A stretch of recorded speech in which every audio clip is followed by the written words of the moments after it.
Hey all ఇది యాక్చువల్గా ఐకియాలో కొనుక్కొచ్చా.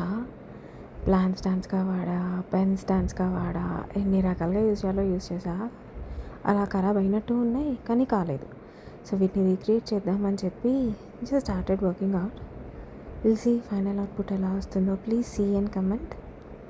So first yellow plain paint వేసా, but I didn't like it.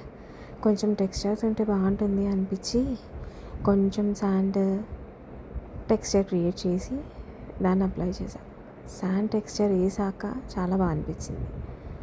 So మరీ మొత్తం ప్లెయిన్ ఉండదు కదా, కొంచెం ప్యాటర్న్ ఎఫెక్ట్ కోసం అలా ప్లాస్టర్స్ పెట్టేసి ఎల్లో కలర్ టెక్స్చర్స్ ఫిల్ చేసేసి తర్వాత ప్లాస్టర్స్ తీసేసాక వైట్ బ్లాంక్ ఏరియాలో just added some fluorescent colours. తర్వాత కొన్ని క్లే మాల్తో చేసిన ఫ్లవర్స్ ఉండే లెఫ్ట్ ఓవర్స్.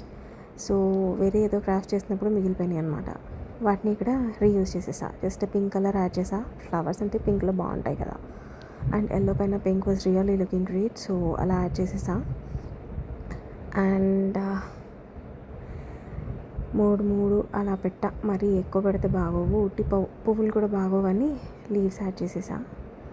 అండ్ ఇవన్నీ లెఫ్ట్ ఓవర్సే. సో ఫైనల్లీ ఎల్లో ఒక్కటి కాకుండా ఎల్లో అండ్ బ్లూ కాంబీలో చేసా. Overall I had 8 holders. So out of 8 like 4 colours లాగా చేసా. బ్లూ కలర్కి కూడా సేమ్ టెక్స్చర్ పెయింట్ వేసేసాను విత్ గ్రీన్ కాంబినేషన్. బట్ ఫ్లోరల్కి వెళ్ళకుండా just wanted to check for other options. Wooden flowers ఉండే అవి పెట్టేసాం.